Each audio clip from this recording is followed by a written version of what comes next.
السلام علیکم جی۔ اسلام میں ہر اس چیز کو حرام کہا جاتا ہے جو آپ کے لیے یا سوسائٹی کے لیے نقصان دہ ہو۔ اللہ تعالیٰ نے قرآن میں شراب پینا، شراب کو حرام قرار دیا ہے۔ اس کی مخالفت 1500 برس سے مسلمانوں کی بہت سی کلاسز اور غیر مسلم تو پہلے ہی کرتے تھے۔ اللہ تعالیٰ انسانوں کا رب ہے، وہ سب کا بھلا چاہتا ہے، اس لیے اس نے اس کو حرام کیا۔ اب اللہ تعالیٰ تو سچا ہے، لیکن دنیا نے ہی اس کے مخالفین نے ہی اس کو سچا ثابت کیا۔ وہ کس طرح؟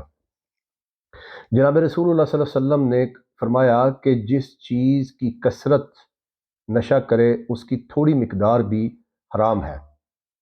مسلمانوں میں ایک بحث چھڑ گئی اور کافی عرصہ سے یہ چھڑی ہوئی ہے کہ آپ تھوڑی سی شراب یوز کر لیں جس کا نشہ نہ ہو، ایک لیول آف انٹاکسیکیشن تک، اور وہ حلال تو نہیں، مکروہ ہے، لیکن چلیں دیکھتے ہیں کہ اس پہ WHO کیا کہتا ہے۔ WHO کی یورپ سائٹ پہ جنوری 4 2023 میں وہ کہ لکھتا ہے no level of alcohol consumption is safe for our health. شراب نوشی کی کوئی بھی مقدار ہماری صحت کے لیے ٹھیک نہیں ہے۔ دیکھیں جی، WHO نے رسول اللہ صلی اللہ علیہ وسلم کے فرمان مبارکہ کی تائید کر دی ہے، ٹھیک ہے۔ اس کے بعد WHO کہتا ہے کہ شراب کا استعمال ہر سال عالمی سطح پہ 26 لاکھ اچانک اموات کا باعث بنتا ہے۔ پھر وہ کہتا ہے کہ دنیا کی جو بیماریاں ہیں ان کا 4.7% برڈن جو ہے وہ شراب نوشی نے ڈالا ہوا ہے۔ پھر وہ کہتا ہے 20 سے 39 برس کی ایج میں اچانک اموات کی وجہ شراب نوشی ہے۔ پھر وہ کہتا ہے شراب ایک نفسیاتی مرض پیدا کرتا ہے۔ جناب رسول اللہ صلی اللہ علیہ وسلم کے پاس ایک صحابی آیا، اس نے کہا جی کیا شراب کو بطور دوائی یوز کر سکتے ہیں؟ تو رسول اللہ صلی اللہ علیہ وسلم نے فرمایا وہ تو خود بیماری ہے۔ تو WHO بھی کہتا ہے شراب ایک نفسیاتی امراض پیدا کرنے والا سبسٹانس ہے۔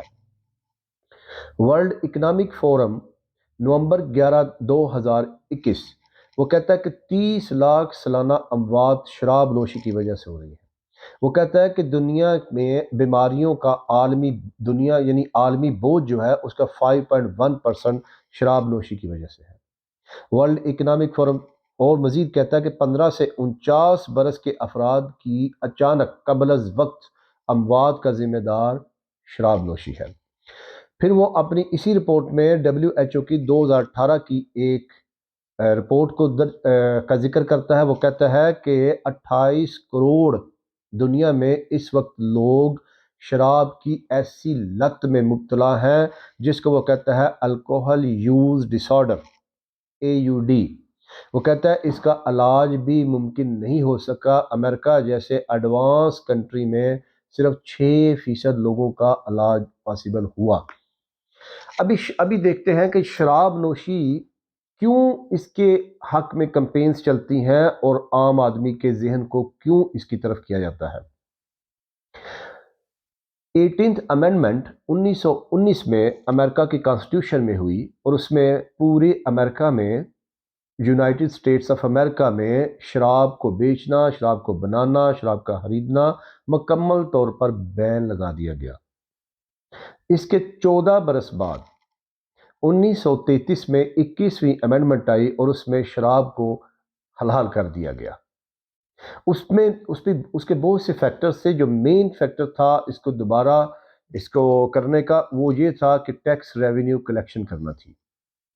آج بھی وہی بات ثابت ہوتی ہے، وہ یہ ہے کہ شراب نوشی سے سالانہ دنیا یہ دھندا کتنے کا ہے؟ یہ دھندا 1.58 ٹریلین ڈالر کا ہے، 1.58 خرب US ڈالر کی یہ مارکیٹ ہے، الکوہل بیوریج مارکیٹ۔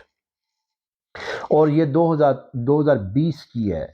2023 میں وہ کہہ رہے ہیں کہ 3.5 یہ بڑھ جائے گا، مینز بڑھ گیا ہوگا۔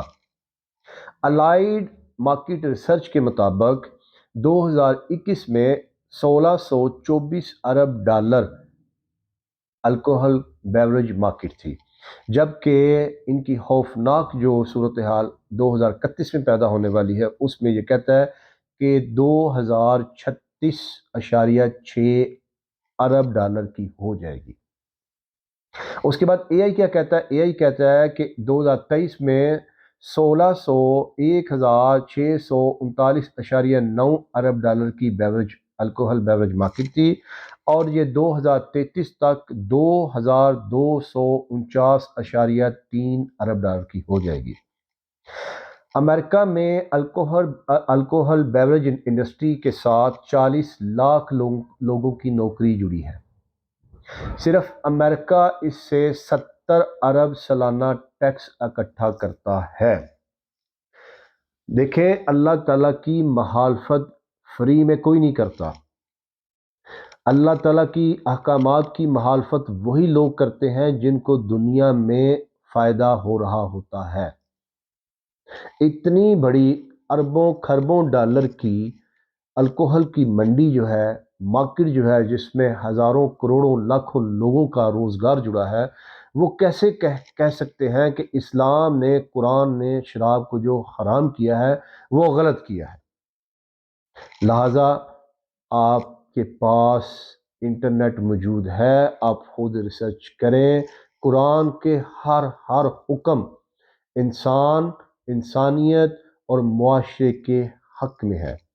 کوئی حکم اسلام کا ایسا نہیں جو آپ کے لیے یا سوسائٹی کے لیے ہارمفل ہو۔ السلام علیکم۔